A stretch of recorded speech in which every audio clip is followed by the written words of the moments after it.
Asia cup का दूसरा match हुआ श्रीलंका और बांग्लादेश के बीच में। लेकिन उस मैच के बारे में बात करने से पहले मैं जरा पहले मैच के बारे में बात करूंगा।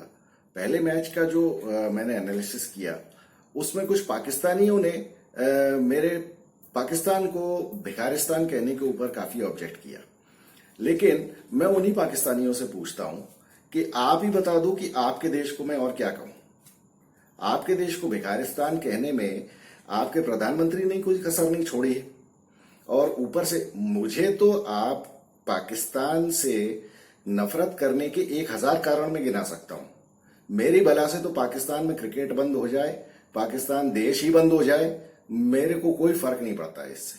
मुझे कोई शौक नहीं है पाकिस्तान के साथ क्रिकेट खेलने का, या मेरा देश पाकिस्तान के साथ क्रिकेट खेले, इसमें मेरी कोई दिलचस्पी नहीं है। मेरी पाकिस्तान के साथ जो नफरत है वो 1980 से चली आ रही है। 1980 से मैं पाकिस्तान की हरकतें देखता आ रहा हूं। और हमारे यहाँ के भी जो इंडिया के कुछ जो बच्चे अभी पैदा हुए हैं 1990 के बाद से, उन लोगों को असलियत का पता नहीं है। इसलिए शायद वो उन लोगों को भी कभी कभी तकलीफ हो जाती है कि पाकिस्तानियों से हम लोग इतनी नफरत क्यों करते हैं। क्योंकि जरा ये हमारी एज ग्रुप के लोगों से पूछें अगर, तो उसमें से 99% लोग ये कहेंगे जो इमोशंस मेरे हैं वही उन सभी के भी होंगे। और ऊपर से कोई कसर तो इन्होंने छोड़ी नहीं है। 26/11 करके इन्होंने हमारे निर्दोष सिटीजन्स का खून बहाया, हर समय हमारे सैनिकों का खून बहाते रहते हैं। इसके बाद मुझे इनके साथ क्रिकेट क्यों खेलना है? मुझे कोई ये बता दे इस बात के लिए। मेरा क्या इंटरेस्ट हो सकता है इस देश के साथ? ये टेररिस्ट प्रोड्यूस करने वाली कंट्री, दुनिया भर में भीख मांग के अपना नाम कमाने वाली कंट्री, इसके साथ मुझे क्रिकेट क्यों खेलना है? और इसके साथ क्रिकेट खेल के मैं क्यों खुश हो जाऊं?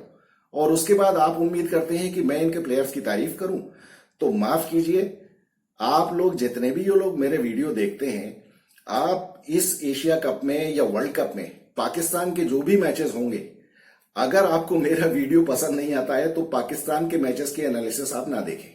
क्योंकि आप मुझसे ये उम्मीद ना करें कि मैं पाकिस्तान की तारीफ करने वाला हूं। मेरे लिए वो कंट्री एग्जिस्ट करती नहीं है, वो कंट्री है ही नहीं।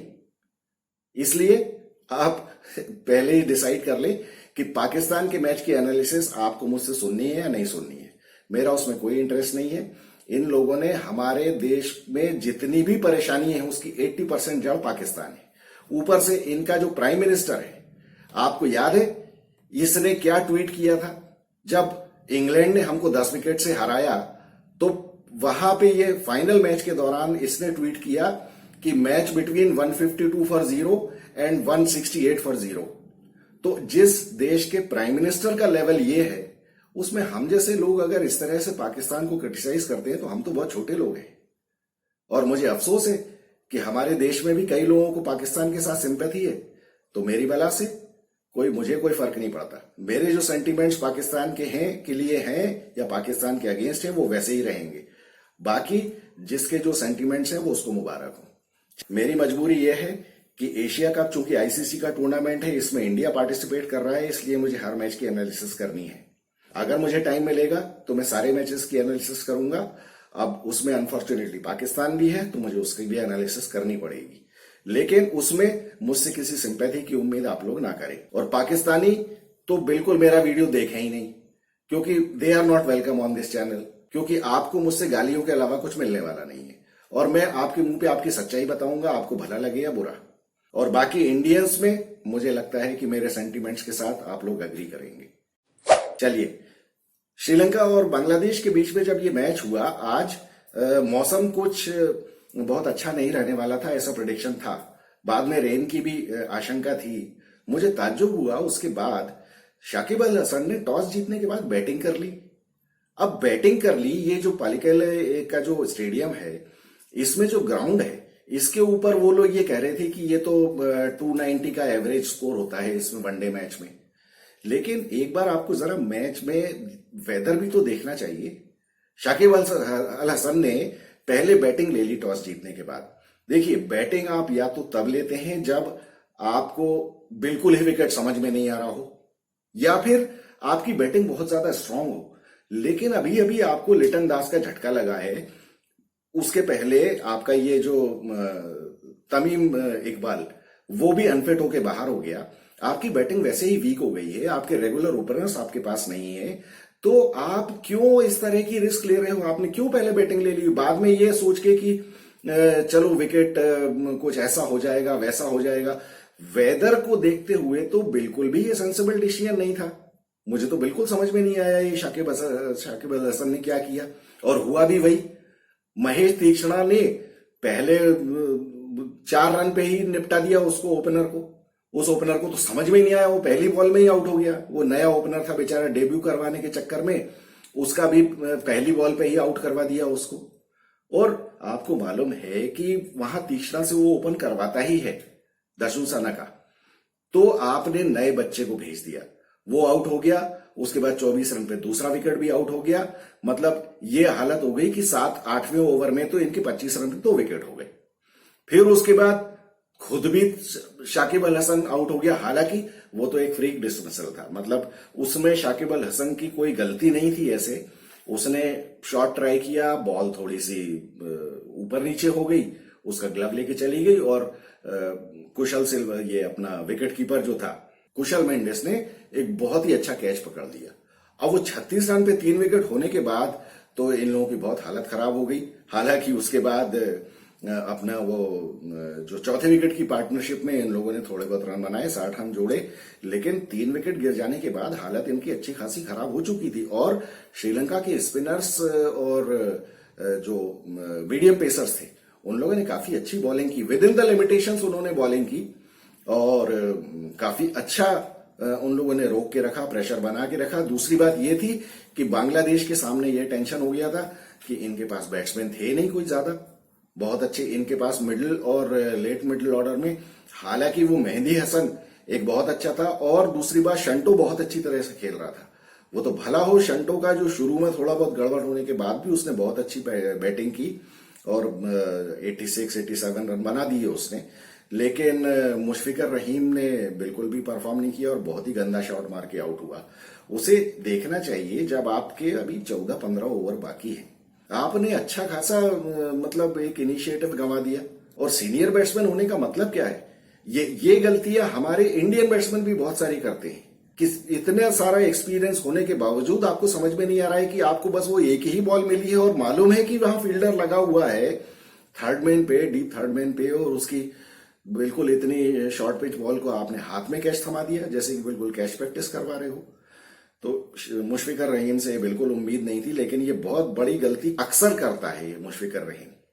वो मेहंदी हसन मेरा आज बेचारा अच्छा खासा बैट्समैन है, लेकिन वो इतना जबरदस्त कंफ्यूजन हो गया कि शंटो के साथ वो रन आउट ही हो गया।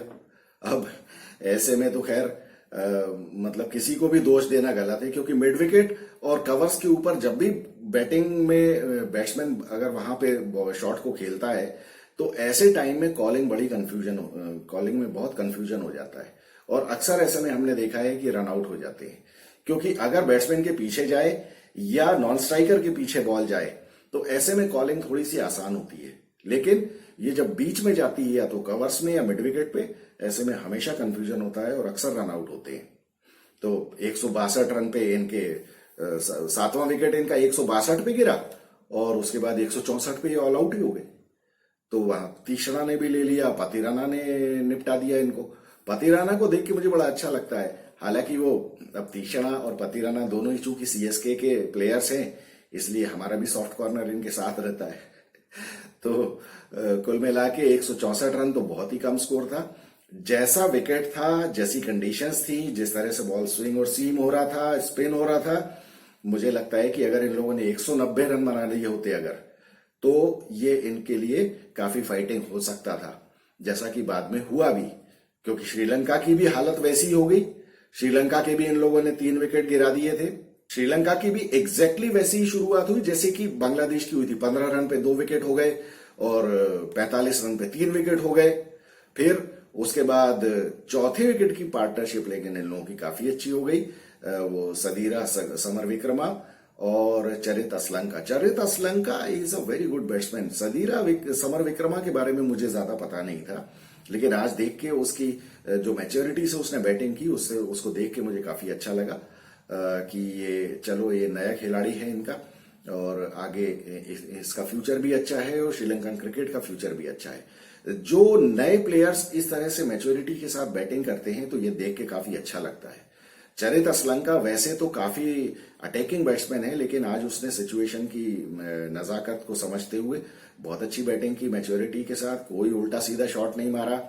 सबसे अच्छी बात तो मुझे ये लगती है कि जब ये प्लेयर्स जो हैं ये स्वीप शॉट को अपने वो थोड़ा सा पीछे रख देते हैं बक्से में बंद करके, तो मुझे अच्छा लगता है, क्योंकि स्वीप शॉट एक बहुत ही डेंजरस शॉट है। जब तक कि आपने इसकी बहुत अच्छी तरह से प्रैक्टिस ना की हो तब तक इसको अवॉइड किया जाना चाहिए। लेकिन होता क्या है, जब ये स्वीप शॉट की प्रैक्टिस बैट्समैन कर लेते हैं तो फिर ये ऐसा होता है कि ये लोग बहुत फ्रीक्वेंटली खेलने लग जाते हैं और इनको ये ओवर कॉन्फिडेंस हो जाता है कि हम किसी भी बॉलर की रिदम बिगाड़ने के लिए ये स्वीप शॉट को यूज कर सकते हैं। और ये सच्चाई भी है, किसी भी बॉलर के लिए मतलब अगर कोई बैट्समैन स्वीप मारने लगे तो वो बैट्समैन बहुत टेंशन में आ जाता है। मतलब आप लोगों में से तो खैर पता नहीं कितने लोग पैदा भी हुए होंगे या नहीं, 1987 वर्ल्ड कप जो इंडिया में हुआ था, रिलायंस कप, उसमें इंडिया टाइटल जीतने के लिए बहुत बड़ी दावेदार थी। लेकिन सेमीफाइनल में इनका इंग्लैंड के साथ मैच हुआ और उस समय तक इंडिया के स्पिनर्स बहुत भारी पड़ रहे थे सारी टीमों के ऊपर। लेकिन ग्रैहम वुड्स जो इंग्लैंड का जो प्लेयर था, ओपनर, उसने स्वीप मार मार के सेंचुरी बना दी। मनिंदर सिंह को तो समझ में ही नहीं आ रहा था कि मैं बॉल किधर फेंकूं। तो इस तरह का शॉट होता है स्वीप शॉट कि पूरी टीम में अफरा तफरी मच गई और इंडिया इसी वजह से मैच हार गई कि वो स्वीप शॉट की वजह से इंडिया हारी थी मैच। तो यहां पे यही होता है कि जब स्वीप शॉट खेलने लगते हैं बैट्समैन तो बॉलर बहुत बुरी तरह डिस्टर्ब हो जाता है। लेकिन बहुत अच्छा हुआ कि श्रीलंकन बैट्समैन ने उल्टे सीधे स्वीप शॉट नहीं मारे और आजकल तो नया रिवर्स स्वीप भी चल गया है, जो कि कल वो आगा सलमान मार के आउट हुआ था रिवर्स स्वीप। तो इस तरह की शॉट, ये परसेंटेज शॉट्स नहीं होते, इनको अवॉइड ही किया जाना चाहिए। जब आप सीधे बल्ले से खेल सकते हो, आपके पास 50 ओवर पड़े हुए हैं, आपको क्या एक ही शॉट में रन बना लेने हैं सब? वो T20 की बात मुझे समझ में आती है, लेकिन फिर भी ये वनडे में तो किसी भी हालत में स्वीप शॉट मैं रिकमेंड नहीं करता। श्रीलंका ने बहुत अच्छी बैटिंग की, बहुत मैच्योरिटी के साथ बैटिंग की और आखिरी में उन्होंने ये सब बेवकूफी नहीं की जो कि अक्सर हमारी टीम करती है कि आखिरी में भी आ गए तो फिर वो धीरे धीरे ही लगे हुए हैं। अरे जब आपके 5 विकेट हो गए और आपको मालूम है कि अब 20-25 रन बचे हैं तो फिर आपको रिस्क लेके देना है घुमा के। फिर आपको वेट नहीं करना है कि मैं अभी तो वेट करूंगा और मैं कब तक खेलता रहूंगा और कब तक खेलना है। मुझे 39 ओवर में उन्होंने 166 रन बना के खत्म कर दिया। ये नहीं कि उसको घसीटते जाना है, क्योंकि उसके बाद जब देखिए 41 रन बचते हैं जब टारगेट में, तो बैटिंग जो फील्डिंग टीम है वो भी डिमोरलाइज हो जाती है। तो उस टाइम थोड़ा सा बैट्समैन को चढ़ के खेलना चाहिए, लेकिन फिर भी रिस्की शॉट अवॉइड करते हुए स्ट्रेट बैट से आप थोड़ा सा अटैक करने की कोशिश करना चाहिए, जो कि श्रीलंका ने किया। दसुन शनका ने बहुत अच्छी कप्तानी की, शाकिब अल हसन ने बिल्कुल भी अच्छी कप्तानी नहीं की। ठीक है, अब वो तो विकेट ऐसा था और वो खुद बॉलर्स उसके पास इतने अच्छे थे कि उन लोगों ने जितना विकेट से फायदा उठा सकते थे उठाया। लेकिन श्रीलंका के ये जो 2 बैट्समैन थे, सदीरा समरविक्रमा और चरित असलंका, इन लोगों ने बैटिंग बहुत अच्छी की, बहुत ही बढ़िया बैटिंग की। और अगर देखिए अब ये इसी मैदान के ऊपर इंडिया और पाकिस्तान का मैच होना है परसों, अगर वेदर इसी तरह का रहता है तो मुझे लगता है कि 220 का स्कोर एक बहुत अच्छा स्कोर होने वाला है। अब परसों के जो मैच के बारे में अगर हम बात करें, जो इंडिया और पाकिस्तान का होगा, उसमें अगर इंडिया ने बेवकूफी ना करते हुए ठीक ढंग से अगर मैच्योरिटी से बैटिंग की, देखिए अब इसमें टॉस बड़ा इंपॉर्टेंट हो जाएगा कि क्या होने वाला है। टॉस जीत के आपको फील्डिंग ही लेनी है। अगर आप टॉस जीतते हैं तो आपको फील्डिंग ही लेनी है, लेकिन अगर मैदान में धूप है या कुछ है तो अकॉर्डिंगली आप डिसाइड कर सकते हैं कि पहले बैटिंग करना है या नहीं करना है।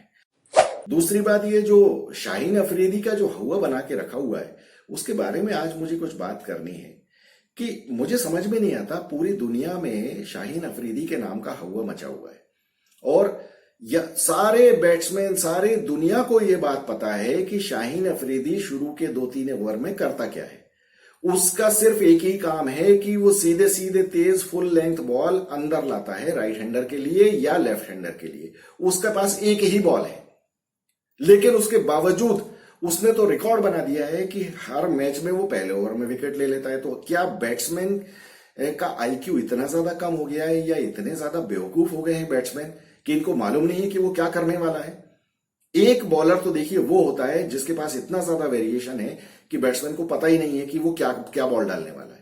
लेकिन यहां तो आपको शाहीन अफरीदी के बारे में पता है कि आपको क्या करना है, उसको क्या करना है ये भी आपको मालूम है, और अकॉर्डिंगली आपको क्या करना है ये भी आपको पता है। रोहित शर्मा और केएल राहुल जो ये चूहे जैसी शक्ल लेके जाते हैं शाहीन अफरीदी के सामने, मुझे समझ में नहीं आता। मुझे इनको सिर्फ एक सलाह देनी है कि आप शाहीन अफरीदी को पूरी बॉल स्विंग करने का मौका क्यों देते हो? आप 1 फीट क्रीज से बाहर आके खड़े क्यों नहीं हो जाते? एक बार अगर आप 1 फीट क्रीज के बाहर आके खड़े होगे, शाहीन अफरीदी को समझ में ही नहीं आएगा कि अब मुझे बॉल किधर डालनी है। आप उसको क्रीज से खड़े होकर खेलते हो तो आपको उसको मालूम है कि मुझे अब बॉल कहां डालनी है, क्योंकि वो नेट्स में प्रैक्टिस वही करके आता है। नेट्स में तो प्रैक्टिस वैसे ही होती है ना। यहां पे आप 1 फीट जरा आगे आके खड़े हो जाओ तो उसको फिर आप डिसाइड करने दो कि अब उसे छोटी बॉल फेंकनी है, क्या करनी है। अगर वो छोटी बॉल फेंकता है तो उसकी बॉल उतनी स्विंग नहीं होगी, और अगर वो नॉर्मल लेग पे बॉल फेंकता है तो आप उसको फुल टॉस बना सकते हो। और पहले 2 ओवर में ही आपको सारे रन बना देने हैं क्या? मुझे ये समझ में नहीं आता। इतने बड़े कैलिबर के बैट्समैन आप हो तो आप शुरू के 2 ओवर जरा सा रोक के नहीं खेल सकते? मतलब इतना कौन सा बड़ा बॉलर हो गया है जो कि आपके डिफेंस करने के बाद भी आपको बोल्ड कर देगा, एलबीडब्ल्यू कर देगा? अगर ये कर सकता है वो, तो इसका मतलब ये है कि आप इंडिया को रिप्रेजेंट करने के लायक ही नहीं हो। लेकिन मैं तो देख रहा हूं यही हो रहा है। आप जरा 1 फीट बाहर खड़े हो जाओ, फिर देखते हैं शाहीन अफरीदी क्या करता है। और आपको सीधे बल्ले से खेलना है, आपको आड़ा बल्ले क्यों चलाना है? आपको उसी की पहले ही 2 ओवर की बॉल पे फ्लिक क्यों मारना है? जो उसकी अंदर वाले आने वाली बॉल है, आपको पता है कि वो अंदर ला रहा है फुल स्पीड में, और आपको उसी पे फ्लिक करके चौका मारना है। मुझे ये समझ में नहीं आती बात। सुनील गावस्कर की बात हमेशा याद रखना चाहिए कि जब बॉलर के फेवर में कंडीशंस हैं तो आप पहले 2-4 ओवर बॉलर को दे दो ना, उसके बाद के 46 ओवर आप बैटिंग करो। लेकिन नहीं, आपको तो ये करना है कि शुरू के 4 ओवर में बना देने हैं रन जितने। नहीं तो आपकी अथॉरिटी कैसे स्टैंप होगी कि नहीं मैं भी रोहित शर्मा हूं या मैं भी केएल राहुल हूं? इसी वजह से हो रहा है कि आप नाक कटवा के आ रहे हो पिछले 2-3 मैचेस से। मुझे समझ में नहीं आता। मुझे उम्मीद है कि इस बार शायद ये गलती नहीं करेंगे। बेंगलोर में कैंप लगाए इन्होंने, शायद बॉलिंग मशीन में वो लगवाई होगी इन स्विंग की बॉल, और की होंगी 200 400 बॉल की प्रैक्टिस शाहीन अफरीदी की तरह। ये लाखों करोड़ों रुपए खर्च करते हैं, ये बॉलिंग मशीन में ये नहीं कर सकते हैं क्या फीड कि मुझे शाहीन अफरीदी की तरह एंडे पर चाहिए, ऑफ स्टंप से बाहर से अंदर आती हुई, और उसी लेंथ पे यॉर्कर लेंथ। आप इसके बाद भी नहीं कर पाओगे तो फिर तो मुझे आपकी अकल पे तरस आने के अलावा मैं कुछ नहीं कर सकता हूं। इतनी बड़ी कोई बात नहीं है। आपने शुरू में अगर उसको निगेट कर दिया तो आप देखो कि पाकिस्तान के बॉलर की खुद ही उनके शोल्डर्स डाउन हो जाते हैं, उनकी हालत। अगर इंडिया के ओपनर्स 10 ओवर तक 15 ओवर तक आउट नहीं हुए किसी मैच में, आप देखना पाकिस्तान की हवा बंद हो जाएगी। लेकिन यहां तो हमारी खुद हवा पहले से ही बंद हुई रहती है। मुझे समझ में नहीं आता। अगर पलिकली के मैदान में परसों में मौसम बिल्कुल ऐसा ही रहता है तो आपको शुरू से ही टारगेट करके जाना है कि हमको 220 का स्कोर बनाना है, क्योंकि हमारे पास भी बॉलर्स इतने अच्छे हैं जो पाकिस्तान से कम नहीं है। आज पाकिस्तान की बॉलिंग का हुआ मचा रखा है, लेकिन बुमराह, सिराज और मोहम्मद शामी ये अपने आप में बहुत खतरनाक है, और ये कोई कम नहीं पड़ते हैं पाकिस्तानी बॉलर से। इन सबके पास पाकिस्तानी बॉलर से ज्यादा एक्सपीरियंस है। ये चाहे तो दम निकाल देंगे पाकिस्तान की। अब लेकिन मुझे तो सबसे पहले ये देखना है कि टीम क्या खिलाएंगे पागल लोग। एक तो इन लोगों का ओपनिंग का और उसका केएल राहुल से प्रेम इनका खत्म नहीं हो रहा है। प्रेम अगर केएल राहुल नहीं है तो सीधे सीधे संजू सैमसन को अंदर लाओ और 5वें नंबर पे खिलाओ। ईशान किशन के बारे में सोचने की जरूरत नहीं है। ईशान किशन को खिलाया तो तुमको ओपनिंग भी अपना कॉम्बिनेशन डिस्टर्ब करना पड़ेगा और पूरी टीम चौपट हो जाएगी। किसी भी हालत में इनको ईशान किशन को नहीं लाना है। अगर ईशान किशन 5वें नंबर पर बैटिंग नहीं कर सकता तो उसकी टीम में जगह नहीं बनती है। और जिस तरह का मौसम है, मुझे तो लगता है ऑल आउट सीम बॉलिंग कर दो। सिराज को भी खिलाओ, सिराज, शामी और बुमराह, ये तीनों, कुलदीप यादव और रविंद्र जडेजा। उसके बाद आपका हार्दिक पांड्या नालायक को भी बोलो कि तुझे बॉलिंग करनी ही पड़ेगी हर हालत में, कुछ भी हो जाए। बाकी आपके पास जो बैट्समैन है, रोहित शर्मा, शुभमन गिल, विराट कोहली, आपका ये जो है श्रेयस अय्यर और फिर जडेजा, हार्दिक पांड्या, वो हो गया बस। अगर आपके 5 बैट्समैन रन नहीं बना सकते तो बाकी 7 और 8 भी नहीं बनाएंगे। लेकिन ये लोग पता नहीं क्या करेंगे। अगर इनको लगता है कि स्पिन होगी तो फिर ये अक्षर पटेल को भी खिला लेंगे। अक्षर पटेल तो फिर भी एक अच्छी चॉइस है। लेकिन अगर ये कहीं ईशान किशन को टीम में लेके आए तो ये टीम का पूरा कवाड़ा कर देंगे और फिर उसके बाद हमको कोई उम्मीद रखनी नहीं चाहिए। अगर इतनी डरपोक अप्रोच इनकी है तो फिर इनका भगवान ही मालेंगे। तो देखते हैं परसों क्या करते हैं ये लोग। मिलेंगे मैच के बाद। I am Vikas Saxena, the bias journalist. Thank you so much.